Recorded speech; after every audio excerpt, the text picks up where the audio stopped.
The World Cup champion will be crowned this week, and you can trade the tourney through the finals on Kalshi, America's #1 prediction market platform.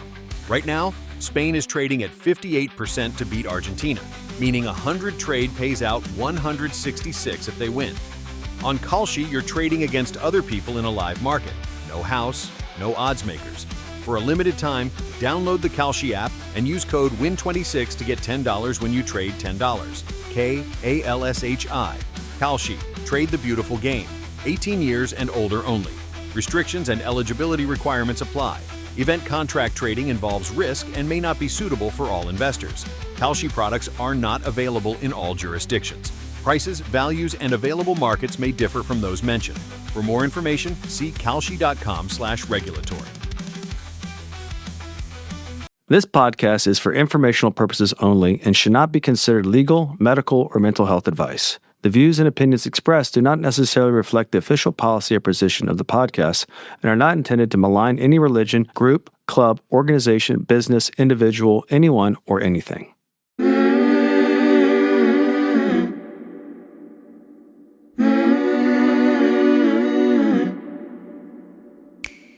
I'm Sarah Edmondson. And I'm Anthony Nippy Ames, and this is A Little Bit Culty. We woke up from a cult, and that journey was captured in The Vow on HBO and in my memoir, Scarred. Now, in this podcast, we break down the shame and secrets that make these experiences so destructive with honest conversations on how seemingly benign groups can cross into the cultiverse and how to spot and recover from trouble if it happens to you. Each week, we bring in experts, survivors, and whistleblowers to explore red flags, resilience, and even share a few laughs, because sometimes you gotta laugh. Subscribe to our Patreon for early and ad-free listening, some live Q&A, and exclusive content at patreon.com/alittlebitculty. Welcome to Season 8 of A Little Bit Culty.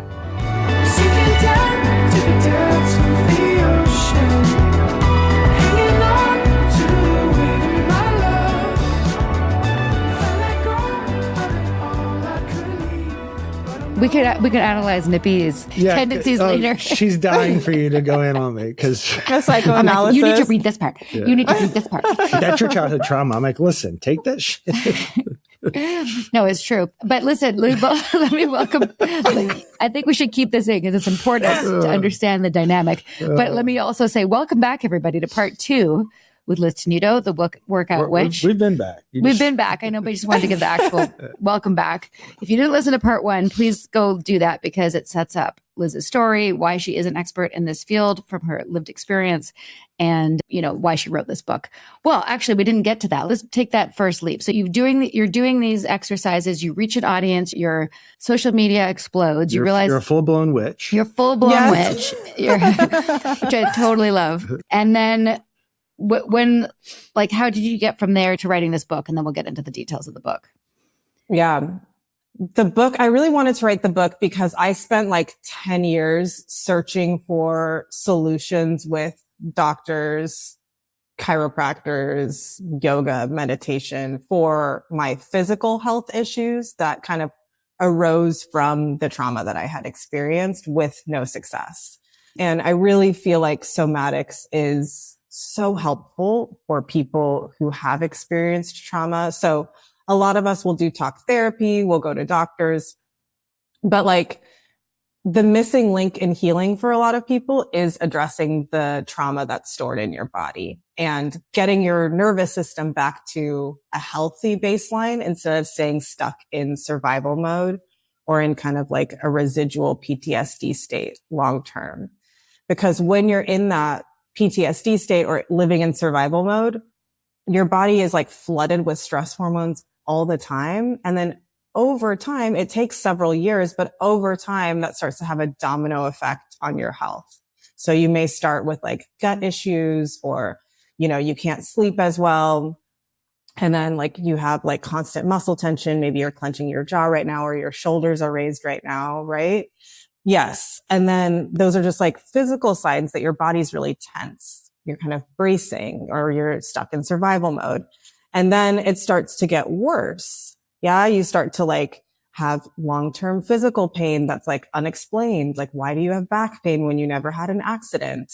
And then it can go into thyroid conditions and autoimmune conditions. So a lot of trauma survivors will have health issues as well. And I definitely did. And somatics was really the first thing that long-term brought me relief.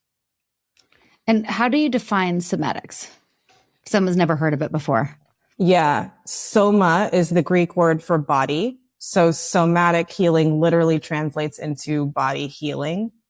Somatic exercises are what I teach, and they're these tiny micro movements that you can do in bed or on the floor that get your body out of its biological stress response, create new neural pathways so that your nervous system can come into a state of regulation again. So I'm torn between like getting into the specifics of the book and also looking at it through the lens of a cult survivor. We have access to both. Also, I'm a former athlete. I played football in college. So I guess sometimes the questions that came up for me is like, okay, what's trauma and what's left over from like taking a hit on my blind side? Do you know what I mean? Yes. So like, or both. Yeah. Yeah. Which can cause trauma. And I'll say this, like, you know, I didn't necessarily look at this as trauma. And I don't necessarily think it is trauma. It's more just stress. But I can tell you, if I had a game on Saturday, Monday, Tuesday, Wednesday, it got more stressful for me to do anything until the game was over. And then I could release it all. And then like, you know, after the game and then like all that, the come down was very, very real, especially for someone who wasn't very emotionally or body focused. You know, I saw my body more as utility, more than anything that had to be nurtured or whatever. But those were undeniable things that I went through. And then if I had like a test or something on Friday at school, or like my ability to focus on it when I had this kind of event that I was preparing my entire year for was stressful. So there's a lot going on that I probably didn't even care to have language with at the time. And now as an adult, I'll go back and reconcile and put language to it. So I imagine the diagnosis for something like that is complex, to say the least. Absolutely. Yeah. I hear you. It takes a long time to figure it out. And that's a big reason why I wrote the book, because I spent like 10 years trying to figure it out. I also have a really similar experience in that I was a dancer.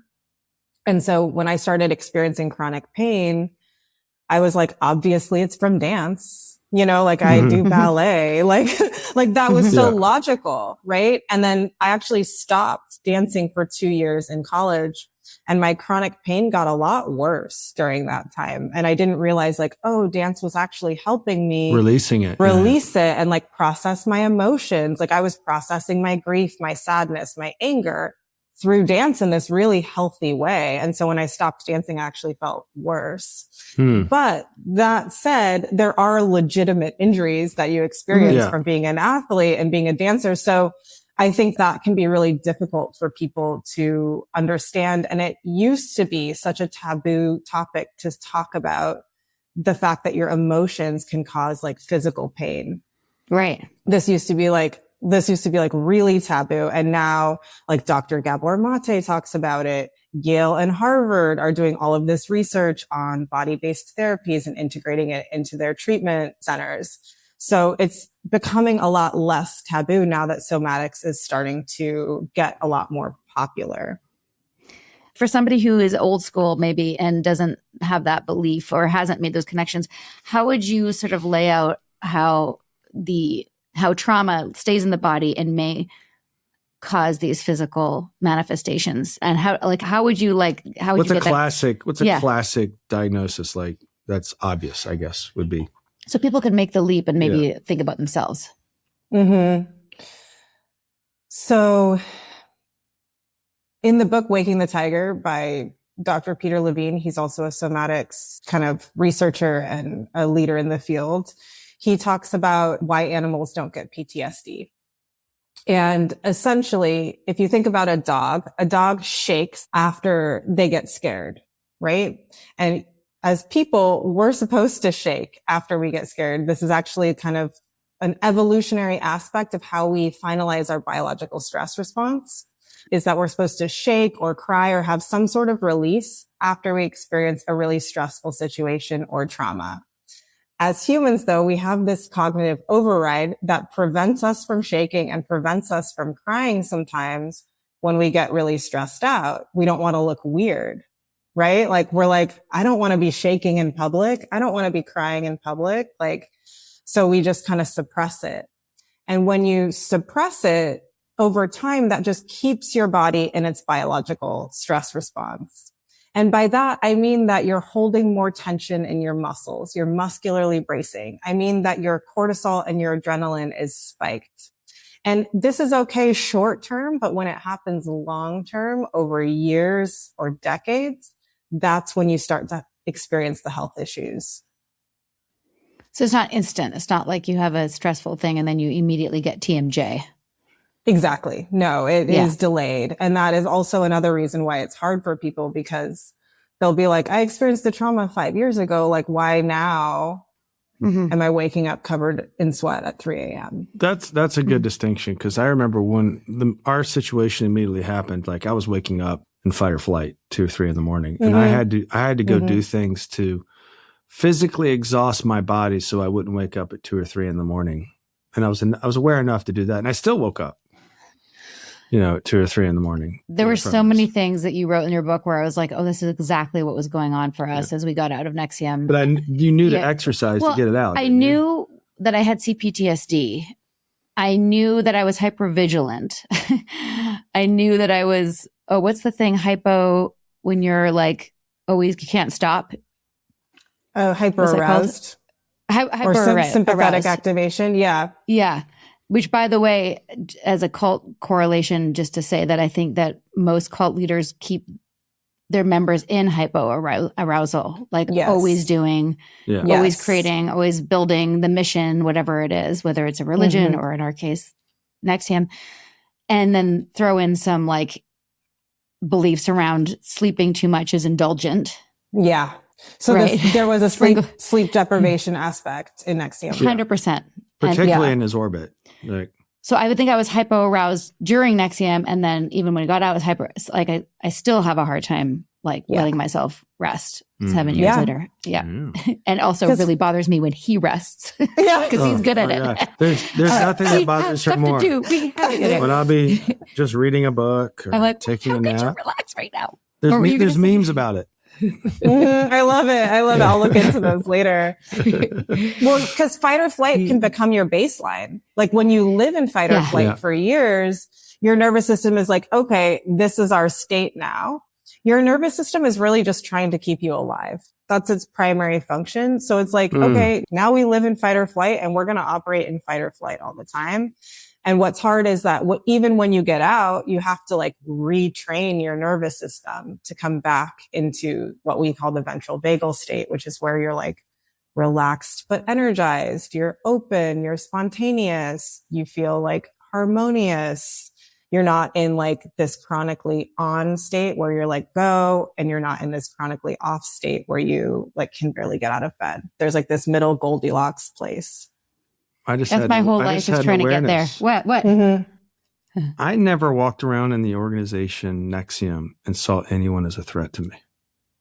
I never felt like I was in danger. You felt safe.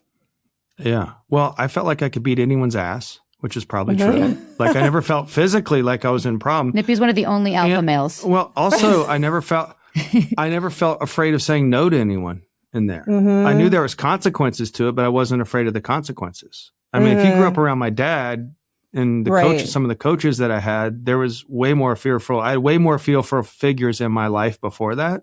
So anything that didn't transcend their authority didn't really scare me. So what's the awareness? Because you're recognizing that I did. Well, you just said something. Your nervous system is there to keep you alive. I never felt like I had anything that had to keep me alive in there. I felt fine. I never felt like if anything was going to be a problem, it was me. If you stepped up to me too much, I would have stepped up to you and been like, what are you going to do about it? It's kind of and maybe I'd have been wrong, but it's still how I felt, right? So I didn't feel like my nervous system was keeping me alive. My frustration stemmed from how inadequate the organization was and that I was emptying valuable years of my life out. So was that the turning point for you? Was like no, the turning point was finally when she was in trauma, got physically abused, and I felt like I was a part of an organization that was malevolent, and that triggered all my like, holy shit, what have I been doing? Shame, embarrassment, am I in danger now? Am I going to have people come after me and my family? And that's when like I was in fight or flight for about 6 months after, because then I felt like, oh shit, I might be in trouble. Physically, someone's coming to get me and arrest my wife and mess with my family. And I was a sniper for 6 months. I call it sniper mode. And so now my adrenaline, everything was kicking in. I was like, am I going to have to use violence to get out of this? So the first time in my life I was in a situation, do I have to use violence? And I was willing to do it, and I didn't know where I was going to direct it. So that's where my primordial brain was like, your fight response kicked in. That's like 100% fight response. Yeah. And I think what's interesting and what's really important, and what I want to clarify for anyone who's survived abuse or who has been in a cult, is that going into fight or flight for a short period of time when you leave or right before you leave is necessary. Like Absolutely. It is necessary and it is normal, and we don't need to feel ashamed that we went into that state for a period of time, right? Because what else are you supposed to do? Like that it is an Great extreme situation. And like to get out of it, you have to go to an extreme place to get out of it. Like I felt like with the narcissistic fluffing that I learned from Dr. Ramani, like I felt like I had to like almost like be kind of manipulative to get out of this person's coercive control and like be such an intense people pleaser that he would have never seen it coming. Right. And so that was like the path that I chose to get out, was like extreme people pleasing so that it was like he couldn't anticipate it, which is the fawn response, which is more of a behavioral response and less physiological. Like all of the different fight, flight, freeze, and fawn responses are very okay to experience when you're getting out. And there's no shame in having gone through that and like having had those feelings when you left. What my work is trying to do is make sure that people don't stay stuck there long term. So now that you're out, how do we come back with the nervous system to a baseline? And how do we get to that Goldilocks place where you're not super activated or just like can barely move?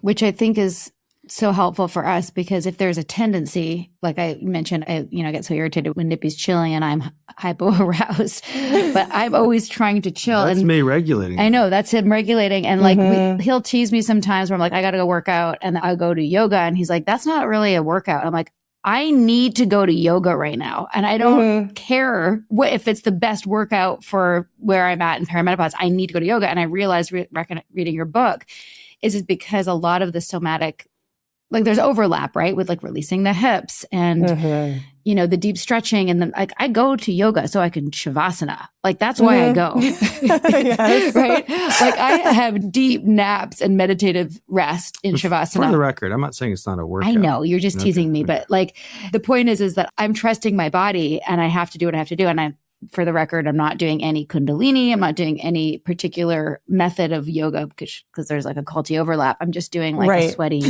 power flow, which helps me so much. Yeah. And I'm saying this because why am I saying this? I'm saying this. Oh yeah, because we're so different, and Nippy's tendencies and my tendencies are so, like, even just him recognizing that he wasn't in fight or flight in the organization.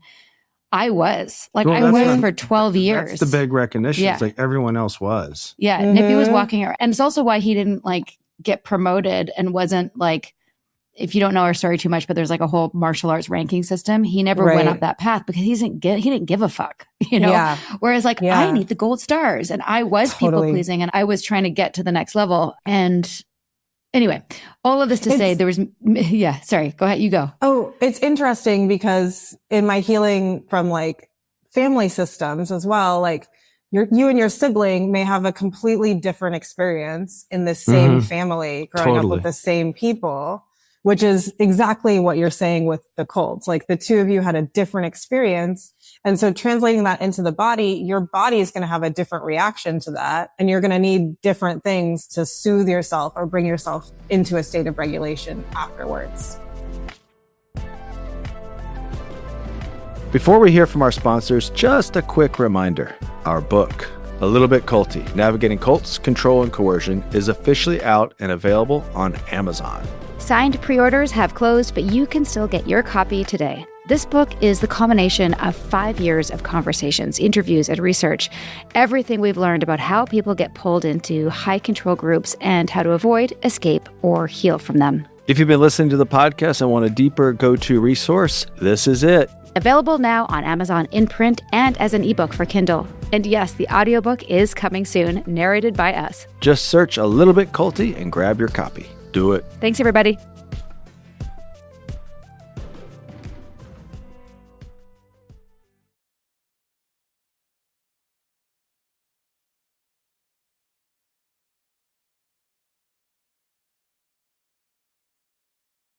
Your space should feel like you. And if it currently looks like a college dorm room mixed with stuff I inherited from people I don't even know and maybe Facebook Marketplace, well, that's a budget problem, not a taste problem. Enter Wayfair, which understands that good design doesn't require selling a kidney. We've used Wayfair every time we need a refresh. I'm always amazed how easy it is to order, and the deliveries are fast and seamless, and the quality is superb. Friends, if you're wanting to replace an item in your home, Wayfair should be your first stop. Yes, we order from Wayfair all the time, and honestly, you should too. Wayfair Verified is basically their team of product nerds hand-testing everything with a 10-point inspection. So you're not buying some chair that looks great in photos but feels like sitting on a bag of regrets. Everything's in one place. Seating, grills, lighting, storage, rugs. No more bouncing between 17 stores trying to find pieces that actually vibe together instead of looking like a ransom note. And assembly, they handle delivery, installation, putting it all together. You just pick stuff and they deal with the soul-crushing instruction manuals written by people who hate joy. Plus, 20 million 5-star reviews means you're seeing real people in real homes, not some magazine fantasy. Real feedback from real humans who aren't professional stylists. Ready to upgrade your home for way less? Head to wayfair.com right now to shop all things home and get your space ready for less. That's WAYFAIR.com. Happy shopping. Wayfair, every style, every home. This message is for my friends with glasses, bifocals, readers. Don't you feel like it's just an ongoing problem that you need to get new glasses because they get scratched or you lose them? I actually lost my glasses in the woods the other day. That was fun. So yeah, it's good to have backups. It's good to get new ones. And it's like just another thing on the to-do list. Getting new glasses used to also mean scheduling an appointment, sitting in a waiting room, and paying a fortune. So we just squinted through scratches for years like pioneers. Yeah, that's me. I'm a pioneer. Then Zenni happened. You can pick frames online. You can upload your prescription. They ship it to your door under $30. No appointment, no store, no getting upsold at the counter. And here's the magic. At that price, you stop asking, do I really need new glasses? And start asking, why wouldn't I? Get the work ones, get the fun ones, get the pair that only matches one particular outfit. Yes, they're that affordable. And they've got over 150,000 5-star reviews and virtual try-ons, so you can see how the frames look on your face first. Honestly, I'm just mad I spent years overpaying when this existed. I just love having the options. I like variety. That's why Zenni is my NBF. If your glasses are overdue for a refresh, now is the time. Go to zenni.com/podcast and use code podcast15 for 15% off your first order. The styles sell out, so don't sit on it. That's zenni.com/podcast. Promo code podcast15. Happy shopping. This episode is sponsored by BetterHelp.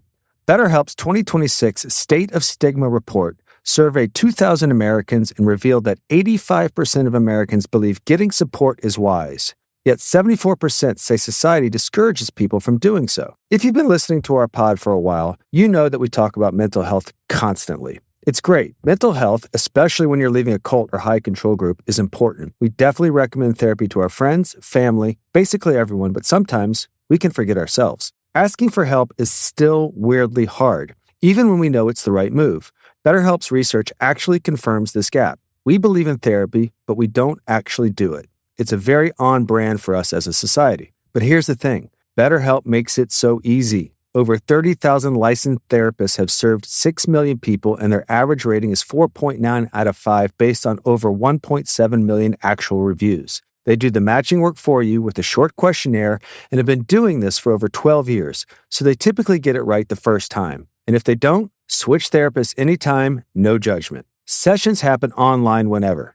No scheduling nightmare, no driving across town, no more excuses about why you can't fit it in. Take the advice we've given everyone else. The hardest part is just starting. Don't let stigma stand in the way of support. Start therapy with BetterHelp. Sign up and get 10% off at betterhelp.com/culty. That's betterhelp.com/culty.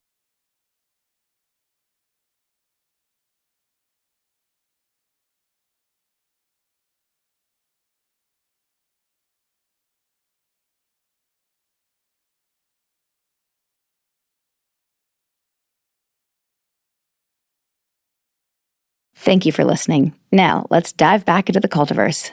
So helpful. And I will tell you, there was chunks of this book that, because we sometimes have guests where we have like a book to read every week. So we kind of skim. And I was like, oh, I can skim this part. This doesn't apply to me. I'm like, oh, no, this totally applies to me. I would, like the specifically things about like hips. And like, I store my hips, not even my hip, it's my left glute. Is like constantly spasming and like wakes me up at night. My shoulders, my jaw. When I was reading those things, I found it really helpful to make the correlation. And then I was also like thinking about Nippy and thinking about like different people in my life who have specific health issues and thinking about their stress.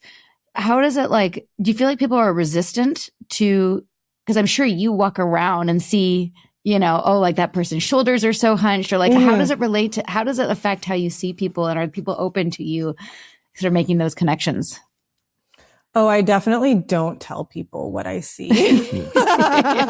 People would hate me. I'd be like, you're clenching your sphincter right now, because I can like see it. I can like you can see my butthole. Like I can just tell if they're clenching their glutes, right? Like, or clenching their sphincter.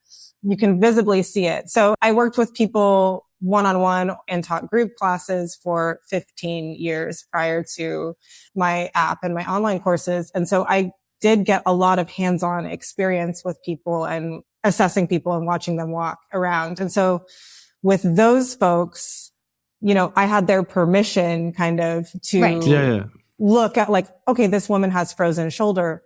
What else is going on down the kinetic chain? Like, is she also like constricting her stomach and barely breathing, right? So there are like these patterns of bracing in the body that can like lead to certain types of tension or certain types of injury for people.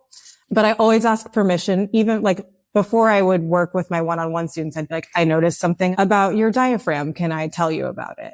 Right. And then they can opt in like, yes, I'm ready to hear yes that. Or no. Like, no, let's just stick with the shoulder. Right. And so, then you just work with whatever they're comfortable with. But like with my friends or with my family or with like people that I'm just meeting, I can kind of like instantly be like, they're clenching their shoulders, or like she's gripping her jaw, or maybe she grinds her teeth at night or something. But I would never say that out loud. It's very responsible of you. Get people's permission. Yes. That is your trauma. Yeah.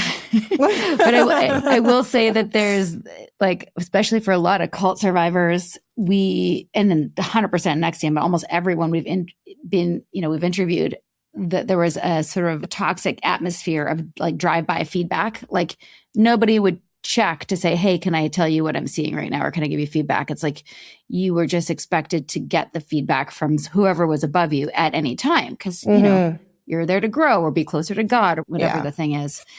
So I think giving permission is really important. Yeah. I'd like to add one thing too. Yeah. Go ahead. Oh, there's just such a lack of consent in like abusive dynamics. Like there's no consent whatsoever to what they're about to say to you. It's 100%. Yeah, it's terrifying. What I liked about your book is it's a guide in a lot of ways. And it's, I find a lot of people who are in these spaces, and in ours as well, when they're air quote experts, write these kind of tomes that in a lot of ways you need to have a lot of language for it. And oftentimes it feels like they're showcasing or auditioning their intelligence more so than they're like, trying to move the ball. And that isn't to say that like it's not an intelligent book, but it's very relatable. You can pick it up and almost go into any part of it and find, in 5 to 10 minutes of like, wow, that was really helpful. And the exercises are, very intuitive is what I would say. So it's very well, like I would walk around with this book. It's one of those kind of like guides books. So yeah, I think it achieved that. And those are the parallels, I think, with the feedback we're getting from ours too. It's like, just little tidbits here and there, as opposed to these tomes of like going into like. Well, it's practical. Yeah. You made something very practical. And I think that's important right now. Thank you. Yeah. Also, you don't have to have a huge foundation to understand it, which I find like we got into some of our cult books after that. I was like, what is that? I got to like go. Like it's too academic. Yeah. Academic. So. Yeah. I feel like people can't relate to that, and they don't. It's harder to relate to it. Yeah. It's very difficult to understand. And I think that was a big reason why the publisher approached me, was because I was already really good at doing that on social media, breaking down these advanced concepts of the nervous system into these small, bite-sized, relatable behaviors or kind of like relatable symptoms and I was able to say it in a way that people understood without needing a PhD. Which is a form of intelligence itself. Yeah. Thank you. I've spent a lot of time figuring out how to do that. It shows. Mm-hmm. It totally shows. I'm so excited to read your book. Oh, we're going to send it to you. And there's some overlap. You're gonna text us. You're gonna be like, "Oh my God, this is." Yeah, especially when we get into the sleep deprivation and the some of the physical stuff that our leader did to us and our bodies, the effects of our bodies. What I hear just from your story is like how your childhood set you up to be susceptible to your husband and like all those things. You'll connect a lot of dots there, I bet, and just how a predatory mind can probably see that and sense that and knew to target you is going to be valuable language for you. That's my guess. And a lot of overlap too. Like Dr. Ramani was one of our endorsers. Yes. And she's some of our favorite episodes. And I'm sure you've read Dr. Ingrid Clayton's book about fawning. Yes. Yeah. I have it in my book. I have it on my bookshelf. Yeah. She's the fawning expert. Our episode with her is one of that was one of our favorite episodes. Yeah. And we are going to do a second edition because we made a lot of mistakes in this first edition. We'll make sure also to include your book in the resource section of our next book, because that's a lot of what we try to do is give people sort of like a general overview and be like, for more on narcissism, go to Ramani. For more on somatics, now we can say, go to the Workout Witch. Can we go into some specifics about the book and like some of the exercises and things like that? Yeah. I also wanted to ask you, if I can, how is your body now, years later? So 7 years out. When did we get out? 2017? 9 years out? Almost 9 years to the day. Almost 9 years to the day. Yeah. Like in 2 days from now. This is like end of May is kind of our anniversary of waking up. And it's my birthday. Yes. Because we're planning. It's the day after my birthday. The 29th, May 29th is when we were like, and we're leaving and I'm going to the FBI. Like it was all around this time 9 years ago. Congratulations. Thank you so much. Yeah. Really appreciate it. I was thinking a lot about my body because I've been I bought it on Audible so I could listen. Because surprise, I don't sit still very long enough to read. I love Audible. Yeah, same. My body today is good because we just got back from a 4-day sort of vacation at the beach and we were resting and not doing a lot of cult related stuff. And I've recognized that while I love doing the podcast, sometimes the trauma with other people's stories is not great for my nervous system. So we're trying to figure out how to like maybe pivot a little bit into less trauma, maybe more lighter fare, talking to experts. So we're not like deep in the mire of the, abuse as much. But my body is, like I mentioned, I've got a really tight left glute. And I thought I attributed that more to like childbirth injury, but maybe it's not. I'm totally open to it not being. I have that weight of the world on my shoulders thing that you talked about. I overfunction. I don't stop. And then I get resentful and it's all like right here. I don't grind. I have in the past worn a mouth guard. I'm not right now. I don't think I grind, but I definitely am tense. And my sleep has been an ongoing thing. Since I was like, I think my earlier childhood trauma, like my parents' divorce and stuff like that set me up. Known you. But I've always had sleep issues. But then when we got out of Nexium, it was really bad. Yeah. And fun. It was a real blast. But like, he's being sarcastic. Yeah. I think she caught that. You got that. Like, I cannot, like in those patterns of like sleeplessness, like right now we're not sleeping in the same bed because I'm like, I need to sleep alone and every movement just. Oh my God, she's the police. I'm like, don't move. And then I'm angry and then he's angry at me for being a police. And like, it's just not. I move my toe and I have a speeding ticket. It's like. Well, yeah. Yeah. Yeah, that makes so much sense based on. Oh, and gut cortisol. The thing I hadn't put together, like I knew that I had cortisol changes. I thought that was more from hormones. Yeah. But like I have that little thing here that like I cannot get rid of and I'm eating so well and working out. Like, how do I get rid of the cortisol? Like, can you give me what would you diagnose? How would you help me? Yeah. Help me. Yeah. Colloquially, it can be called the cortisol belly, which is essentially when you've been living with high stress for a prolonged period of time, your body has a lot more cortisol kind of flooded through your system at all times. And when that happens, your body diverts its energy away from like non-essential functions. Like one of them is your gut, which is very surprising that your body's like, your gut doesn't matter. Like non-essential functions for surviving, right? So it really diverts to the heart and to the brain. And some of the other systems of your body can kind of start to get deprioritized, the gut being one of them.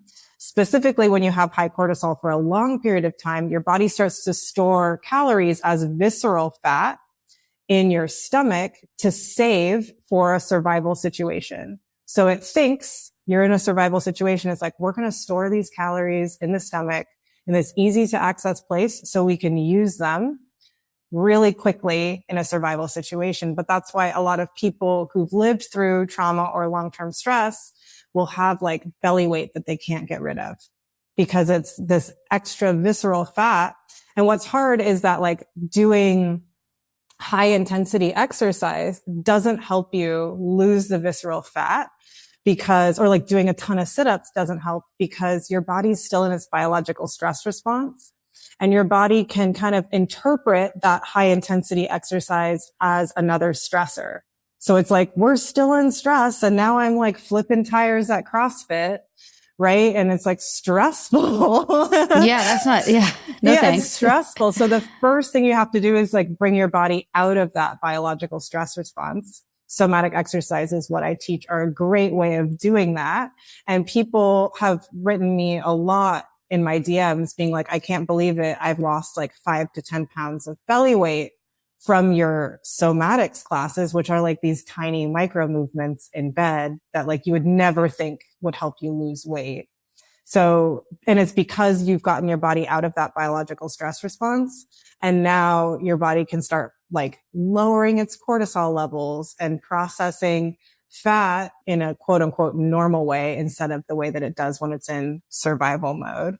That said, I don't teach like weight loss programs. Like you're not going to, like, I just want to clarify for people, you're not going to lose like 50 pounds with somatic exercises, but it can help you with inflammation weight, stress weight, bloating, and get you out of that biological stress response. Yeah. You're not going to transcend the laws of cause and effect of calories in, calories out. Right. Yeah. No. If there was, given what I just told you, if there is one thing that I could do daily to start a new habit, if in bed or wherever, what would be one exercise do you think that would be helpful for me? Do you want one for before you go to sleep?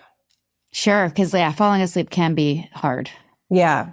So you can lay on your stomach and stack your hands on top of each other above your head, and then you'll place your forehead on your hands. And then you're just going to take your hips and rock them right to left in the laziest, least ambitious way possible. And like you're on day 4 of a vacation. And you just want to like be really relaxed. Do that for about like 20 breaths. Don't set a timer or anything because that's stressful when the alarm goes off. But you're just taking your hips right to left at a medium speed, the laziest way you possibly can, almost as though you're drooling as you do it. And then you'll just come to a pause and you can like lazily roll over onto your back and try to fall asleep from there. Okay. That releases some anxiety out of your body. It utilizes what we call bilateral stimulation, which is also utilized in EMDR. I was going to say it's like EMDR for the body. Exactly. Yeah. And so it helps with emotional processing. And for me, doing that hip rocking movement when I can't sleep is super, super helpful because it just relaxes me. So I suggest doing it for about a minute and then like pausing, but you could repeat that like 2 or 3 times, before you go to bed if you want. That sounds great. I've developed a habit, which is wonderful, but it wastes a lot of water. And sometimes I'm traveling and there's no baths in a hotel, but I love to have a hot bath before I go to bed. That's like my... Yes, you do. Yes, with Epsom salts, but sometimes you can't. Baths are fantastic too. But yeah, this is a great thing to do if you ever don't have time for a bath, the bath isn't near you, or if it's like in the middle of the night and you don't feel like drawing a bath at 2 a.m.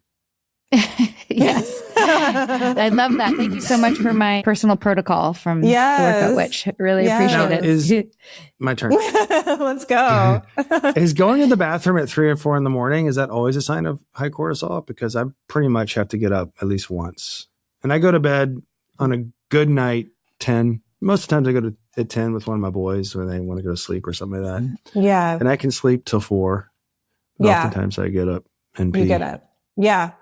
Yes. It's a sign of high cortisol and, related to high anxiety or high stress normally. I don't feel So what does it mean if I go pee 3 times in a night? I'm a case. It's the same thing. Mm-hmm. Shit. And sometimes your body can be, and this is why I named the book The Body Speaks, because sometimes your body can be giving you these signals. I don't but feel you're like, that way. Yeah. logically, you don't feel like that. But it is really helpful to know what the body signs mean, because then you can kind of like address the body signs from like an intellectual place too, to be like, okay, maybe I'll just try rocking my hips before bed, seeing if that gets me out of my stress response, and seeing maybe if like now tonight I don't wake up at 4 a.m. needing to go to the bathroom. Okay. But like you can think of it as like this, almost like a body prescription, right? For these signs that are happening that are kind of like making you feel, it just like is uncomfortable to wake up at 3 a.m. and be like, no, I have to go to the bathroom. So, if there's any way that you can bring more ease in, the better. But I think it can be really confusing for people because sometimes the body signals don't match how you're feeling. Right. Yeah. I'm thinking about I have an entry point. Yes. I was thinking about our audience too, and how so many people are survivors of either cults or domestic abuse, or, we call them cults of one. And so I'm just thinking about some things that would be specifically relevant for everybody listening. And I think that cult survivors or survivors of any of this stuff are rewarded for compliance, people pleasing, self-abandonment. Mm-hmm. Can we talk a little bit about how some of those things show up physically that you've seen, and what could counter some of those things? Yeah, in terms of other habits? Mm-hmm. Yeah, absolutely. So all of those things take your body into its biological stress response, which can kind of present in several different ways. So there are physical symptoms like difficulty with sleeping, like waking up at 3 a.m. covered in sweat, needing to go to the bathroom, like having, your shoulders raised up to your ears all the time, or like maybe your hands are really tense right now, or your toes are really tense right now. It can also manifest as like frequent headaches. By frequent, I mean more than 3 times a month. Frequent stomach aches more than 3 times a month, long-term pain in your body that's not associated with an accident. Like it's not like you fell down and then so now you have back pain, but just like this unexplained back pain that happens. So those are some of the different physical ways that it can show up. There are also behavioral ways that it can show up, like overworking, perfectionism, people pleasing, avoidance behaviors, numbing out to like 4 hours of TV every night while you're scrolling on your phone. And that's okay if you do it like once in a while, but if you're doing that every night, right? If you're living in that state, it's kind of a sign like, ooh, your body might be in its stress response. Your nervous system might be dysregulated. And there are also like these other more like specific symptoms that you can look out for, like when you park your car somewhere and you just sit in the car for like 3 to 10 minutes, kind of like dissociating before you go inside or before you go into the store, or you get out of the shower and you just like sit down in your towel, dissociating, and you can't get dressed. So difficulty transitioning from one task to another is often connected to like chronic stress states, nervous system dysregulation. You just reminded me of something I have in my notes here that I forgot about, that I hadn't made the correlation. Like I've never been diagnosed with ADHD, but I joke that I have it, but I actually think that it's not. I think it's CPT. I knew that I have CPTSD for sure from my time in Nexium, but I don't think I have ADHD. I think it's just CPTSD. Do you see that happening a lot where people get misdiagnosed? Absolutely. And there's a huge overlap between neurodivergence and CPTSD symptoms. So it's very difficult to isolate which one do I have, or do I have both? Right? Yeah. Because they Or maybe present I have both. Yeah. Well, they present really similarly. One thing I've noticed is like, for me, as I've healed from CPTSD, now I got a diagnosis that I'm neurodivergent. And I'm like, wow, okay. Like I didn't know that before because the diagnosis for CPTSD was so clear. They're like, you were sexually abused, then you were in an abusive relationship. It's a really clear diagnosis for my therapist to give CPTSD. But her and I started talking about the fact that I've always had sensory issues since I was a young child. Like I couldn't have seams in my socks. Like that bothered me. I couldn't have tags on my clothing. And these are some of my earliest memories are like crying. Yeah. Yeah. And Nippy can't have anything on his body. Yeah. Yeah. The sensory issues are often connected to neurodivergence. And so we really started diving into that as my CPTSD symptoms were no longer being displayed. My therapist was like, well, there's still some other stuff going on. I want to test you for neurodivergence. And so I did the tests and I am neurodivergent as well. That's so I'd like to get tested and find out. But right now, I think the CPTSD is personally my main focus in terms of healing. And like my whole life is set up around like just getting my nervous system regulated. Now I have some extra tools thanks to your book. What would you say are the things that you did most consistently to heal your PTSD or CPTSD? So somatic exercises I do for 5 to 10 minutes every day. I generally do them in bed before, like right when I wake up or right before I go to sleep at night. I also I have a dog and I go on like a 30 to 40 minute walk with her every day. And walking also does the bilateral stimulation and helps with emotional processing. So those are the two forms of movement that I do daily that have really helped me with CPTSD recovery. In addition to movement, I've also done EMDR and I've also done IFS therapy. And IFS therapy, specifically that form of therapy, has helped me tremendously. This episode would not be possible without the support of our sponsors. Let's hear what they have to offer.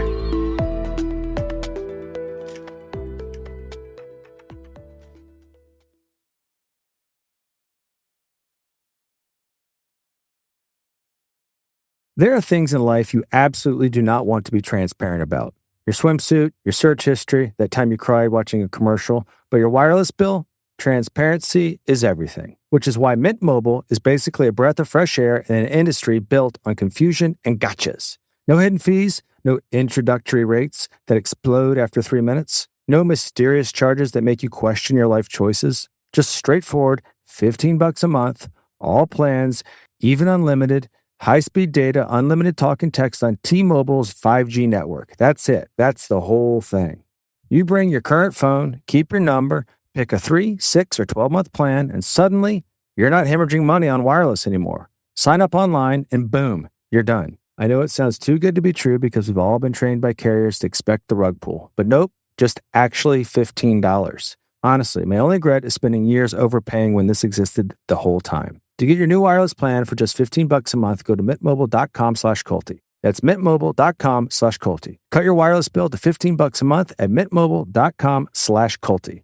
That's it. There's no catch. Upfront payment of $45 for 3 months, $90 for 6 months, or $180 for 12 months. Plan required, $15 per month equivalent. Taxes and fees extra. Initial plan term only. Greater than 50 gigabytes may slow when network is busy. Includes up to 20 gigabytes hotspot. Capable devices required. Availability, speed, and coverage varies. See mintmobile.com. We protect literally everything. Our health, our cars, our phones. We've got plans and insurance and warranties for days. But your home? Your biggest investment? We just hope nothing breaks, which is hilarious because things absolutely break. Your plumbing gives up, your HVAC decides 2 a.m. is the perfect time to quit, your electrical system has a moment, and your regular homeowner's insurance, yeah, that doesn't cover any of that stuff. Suddenly, you're panicking, Googling contractors at midnight, hoping you don't get completely fleeced. As homeowners, there's nonstop challenges. Faucets breaking, ice machines breaking right before your son's baseball tournament. It's a nonstop challenge. Enter HomeServe. It's basically a subscription for your home. For as little as $4.99 a month, they've got your back when things go wrong. No more panicking and searching. You call their 24/7 hotline, they connect you with a local contractor from their network of 2,600, and the repair gets handled. Just pick up the plan that fits your needs and budget, and you're covered. They've been doing this for over 20 years with nearly 4.5 million customers who rate them 4.8 out of 5. A+ BBB rating. They're the real deal. So you can actually start protecting your biggest investment. Join the millions of customers who trust HomeServe. For 50% less your first year, go to homeserve.com/culty. That's homeserve.com/culty for 50% less. Savings compared to renewal price. Void in Florida. Summer wardrobes are so weird because you end up wearing like 5 pieces on repeat while everything else just sits there, quietly judging you. So why not make those 5 pieces actually great? That's the whole thing about Quince. They nail elevated essentials, the kind of stuff that feels intentional without requiring a PhD in styling or a second mortgage. Their linen pants, for example, start at $32 and become your summer uniform. Soft denim, organic cotton sweaters for layering when evenings cool down.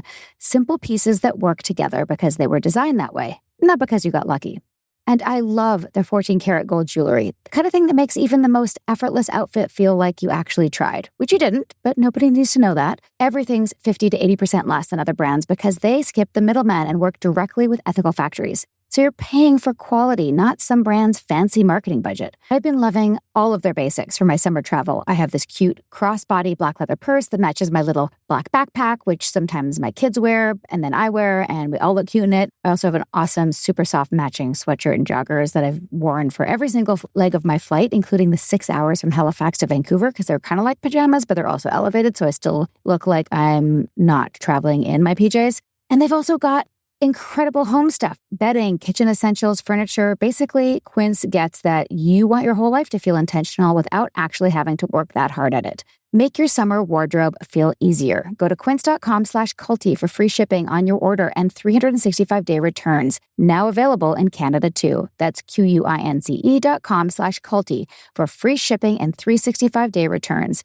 Quince.com/culty.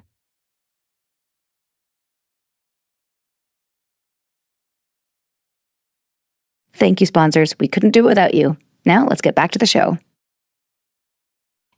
Amazing. Is IFS, is that the tapping? No, it's internal family systems. Oh, that's right. Okay. So with the tapping is something else. That's emotional freedom technique, EFT? Yes, EFT. Okay. EFT. All the EFT, acronyms and then, can get super confusing. Yes. EFT, IFS, EMDR, CPTSD, ADHD, and all of those things. Would you say that the tapping and EMDR is that under the umbrella of somatics? Yeah, tapping is definitely under the umbrella of somatics. I would say EMDR is also a bottom-up therapeutic technique, but EMDR more lives under the therapy umbrella than somatics. I love that explanation in your book. I wasn't familiar with those terms. Can you explain bottom-up versus top-down? Yeah. Top-down is essentially you start with cognitive processing first. You're starting verbally. So talk therapy would be a top-down therapeutic technique.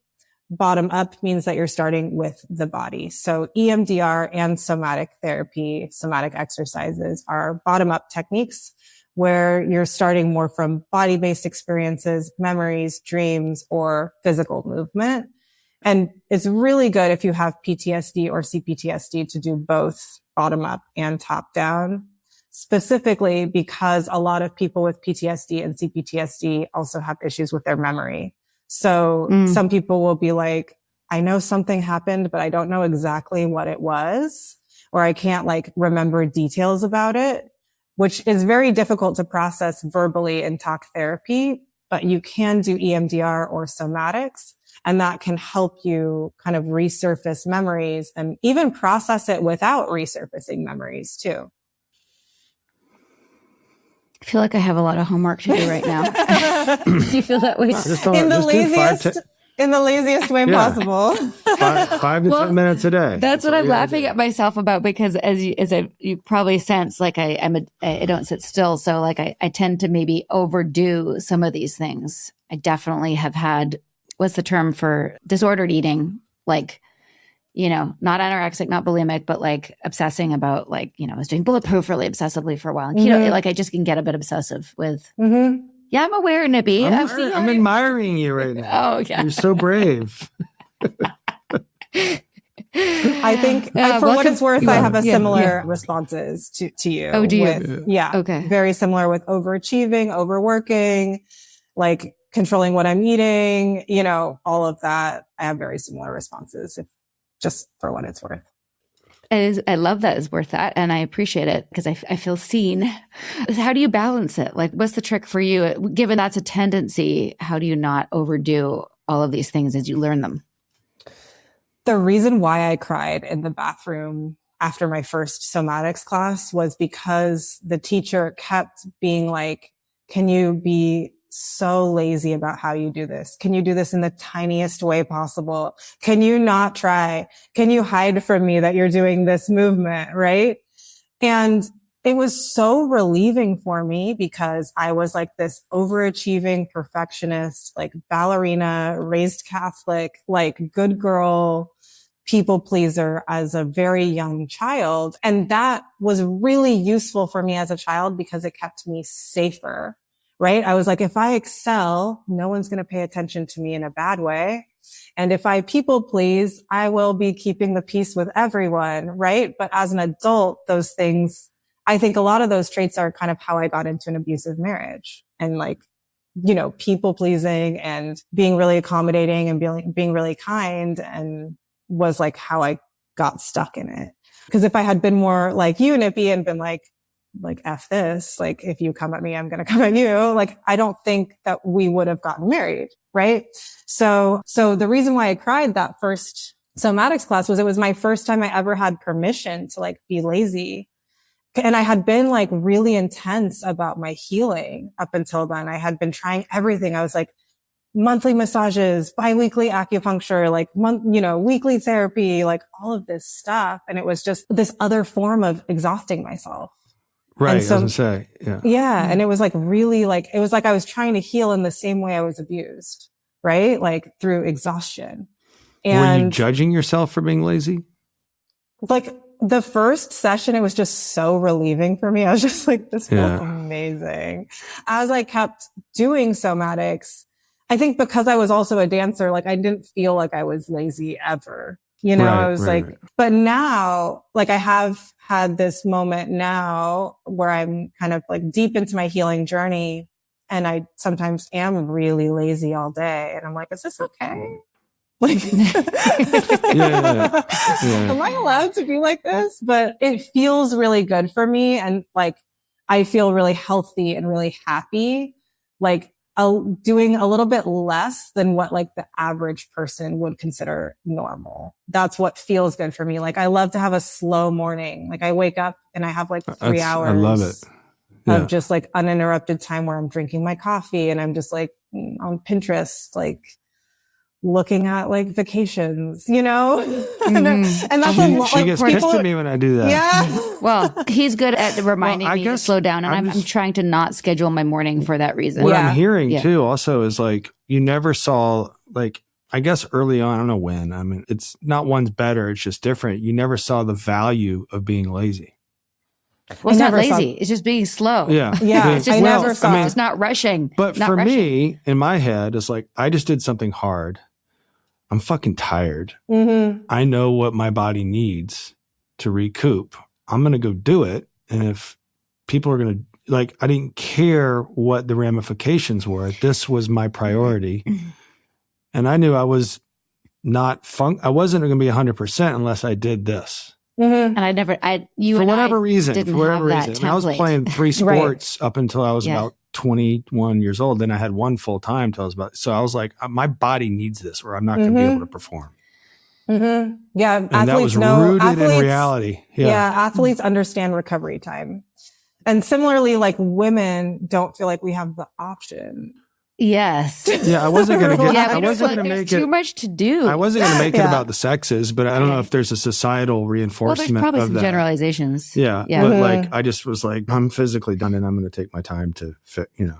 But given how many memes that at least have come across my feed about like women being irritated with their husbands sleeping or like resting on the couch, then I guess it is sort of a stereotype. And I think that even that little understanding, that nugget could like save a marriage. Be like, oh, I'm not going to freak out at him because he knows what his body needs. I know what my body needs, and they're different. Mm-hmm. Yeah. And making sure that, there's that. And then there's the other piece. Like I have a partner who lives with me, and it's like making sure that I'm carrying enough of the load of the household and the emotional load and all of it, so that we're like balanced and that we're in harmony with each other, so that we're constantly communicating about that. Like if I take 3 hours in the morning, does that make you feel like I'm not participating, contributing with you? Yeah. And I think those are all really important conversations. Like yesterday on our way home from the beach, Nippy drove the entire 6 hours because he's like the highway master. I don't trust anyone else in my life. And I am very happy for him to do that. And I got a lot of work done on my computer while he did that. And then when we got home, he rested and I unpacked. And, had I not had that awareness. Yeah, by the way, thank you. You were great with that. I didn't take any shit when I got home. I appreciate that. Yeah, but I've learned that. I've learned that, and that's taken time. Otherwise, I might be like, how dare you not help me? I mean, he unloaded the car, but I put everything away. But it's like, we contribute in different ways. And I think that's a really good reminder. The mental load, the physical load, but also that everyone's body is different. And, we have to remember that everyone's doing different things. I know you have to go in 2 minutes. I want to ask you one more quick question. Yeah. And then I'll wrap up. Glutes? No, I'll get to, I mean, I need to, I'm going to do the exercises in the book, but one thing I really want to talk about is just like, because you're an influencer, you have influence and you work in wellness and you work in embodiment. How do you think people can distinguish between healthy guidance versus like charismatic dependency and like grifter wellness shit? Yeah, there's a fine line. And I love this question. There's a fine line between like culty, grifter, wellness energy and like grounded wellness energy. I would definitely look into the person's background and make sure that they've been doing what they're talking about online. My thing is like 10 plus years. Like I don't want to go to a nutritionist who hasn't been working for 10 plus years personally. There are a lot of like gimmicks out there with wellness, like vibration plates and vagus nerve stimulators and like these hacks. So if someone's talking about like a hack or like a super quick fix, like situation, that's probably a little bit of grifter energy. Also, be very wary of people who like invite you to their class for free. Cause that I've seen with some yoga in San Francisco where I like first lived when I was studying somatics. And I had a close friend of mine who got really into this yoga studio and they were giving away free sessions, but it was like actually kind of a culty vibe. And the reason why they were giving it away for free was to attract people in to then later extract a lot of money from them.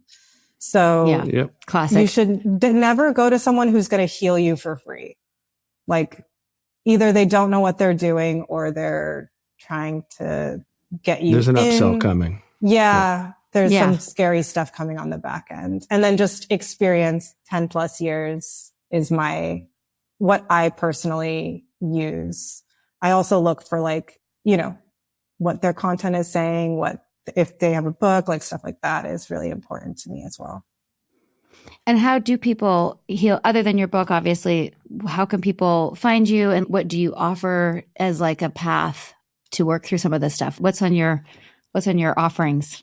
Yeah, I have an app where we do daily nervous system resets. And then there are kind of longer journeys on the app that you can take as well, where you can like release stress and sort of trauma out of your body. You can do a really deep healing your nervous system journey, lowering your cortisol. And then there are other exercises on the app that are for very specific things. Like if you're experiencing ringing in your ears, or if you have racing thoughts, or, issues with belly weight, issues with bloating. They're very specific and focused exercises for that. And that's available on theworkoutwitch.com.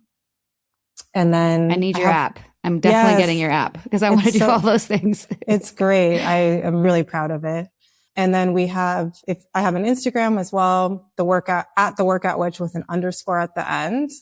And if you DM me release, I will send you a free 1-minute video to try. It's that hip rocking exercise that I explained earlier that helps you go to sleep at night, helps release stress out of your body. And then the book is available at theworkoutwitch.com/book. Amazing. Well, I think a lot of our audience is going to really appreciate this book. And I just remembered one little anecdote I'll share with you from reading it that I think you'll appreciate, which is I didn't know about, I knew what the psoas was, but I didn't really know how important it was. I knew it. Mm-hmm. I know Nippy's got the psoas thing. He's got that red psoas release thing. Have you seen cool. it? Yeah. The So Right. The So Right. That's good. Yeah. Yeah. He loves it. I've never done it. But one of the reasons I love going to yoga in addition to Shavasana is I love a good, what's this called? Like a side angle, which like stretches out your psoas. And I was realizing that my psoas on my left side, that's where I was branded. So I think there's some trauma in there above, like on top of my psoas. And because I could just stay in a side stretch for like, as long the whole class. It's like, I crave that. And I also crave, there's a yoga pose lizard where you go lean back and you hold your leg up, your quads, because that also releases the psoas and the hip flexors and stuff. Anyway, I was just sort of putting together, like as somebody who thought I would really understood my body and my CPTSD, I got so much out of your book because it linked things together that I hadn't seen. If that makes sense. Can I share just a connecting thought with you about psoas and glutes?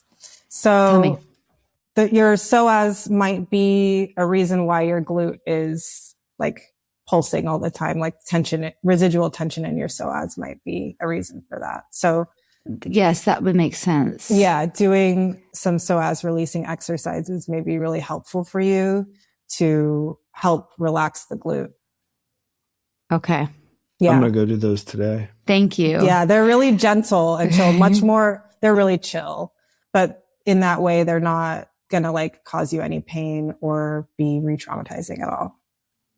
Great. Thank you. I think that's why I was adverse to the So Right, because it was painful. Yeah, it's painful. I've had a massage therapist dig into my psoas and I immediately started falling. This was before I discovered Somatics. So I you don't have to am a fan of go more full gentle. bore.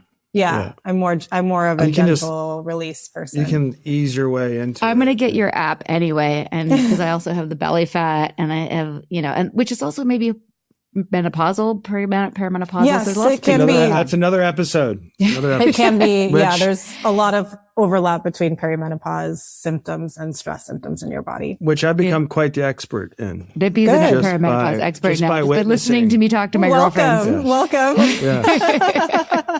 They'll ask a question. I'll be like, let me handle this one. Nippy likes to mansplain perimenopause. Anyway, Liz, I'm so grateful. Like is a strong word. For your time and for this chat. I just feel like the luckiest that we get to spend time with you and have like such a personal, personal advice. The Workout Witch. I love it. Yeah, the Workout Witch. And I realize a lot of my friends who are not in the cult space already follow you, but I will be a big advocate for your book. There's so many people I was thinking of as I read your book. I'm like, oh, that's why my mom has got brain fuzziness. Like, Mom, this episode's for you. I'm sending you the book. I'm going to open up the dude sphere for you. Yes. Oh, thank you. Yeah. I haven't been able to access that yet. What's the word now? The manosphere. You don't want to get in the manosphere. Not in the manosphere. The dude sphere sounds great. I can bring the manosphere around. I can be like, you guys aren't the flex you think you are. I wore this shirt for your book, by the way. Thank you. It's so perfect. It's so coordinated. Let me take a quick picture. It's been so awesome to be here and get to meet you both.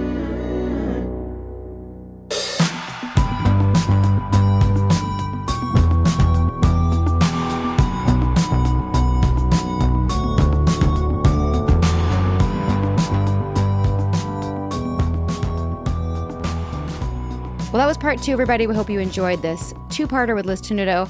I will say that since reading the book and since recording these episodes with Liz, I have been sleeping better. I've been doing the exercises. Didn't you fall asleep at the gym doing some of her exercises, Nip? Oh, yeah. Yesterday. I was like, I'm going to do some of that hip shake thing. I was in there kind of my own mojo. Minding your own mojo? My own mojo. Minding your business? Yeah. And I woke up and looked over and saw like a rack. And I was, where the fuck am I? And I was like, how long have I been out? It was only 12 minutes. I fell asleep. Dare I say that's never happened to you before? Parasympathetic nervous system doing its thing. Yeah. Yep. Yeah. That's where I'm going to go right now. Excellent. Have a good workout, babe. Thank you, babe. Love you. Bye, everyone. Let us know what you thought of the episode, and see you next time on A Little Bit Culty.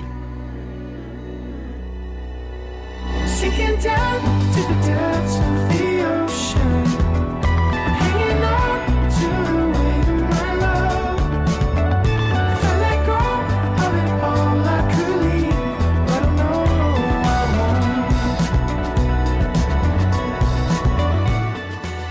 won't. We hope you're enjoying A Little Bit Culty. If so, please do show us some love. Drop a rating or leave a review. Hit subscribe on Apple, Spotify, or wherever you listen. And subscribe to our Patreon at patreon.com/a littlebitculty. Even better, send this episode to someone who needs it. Maybe they're in a cult. Maybe they're just a little bit susceptible. Or maybe they just love a good story. Spread the word, spread the love. Thanks for listening, and see you next time. A Little Bit Culty is a Trace 120 production. Executive produced by Sarah Edmondson and Anthony Nippy Ames in collaboration with producer Will Rutherford at Citizens of Sound. Our co-creator is Jess Temple Tardy. Our production coordinator is Leslie Dinsmore. Writing by Sandra Namoto and social media marketing by Eric Swarzinski and Brooke Keene. Our theme song, Cultivated, is by the artists John Bryant and Nigel Aslan.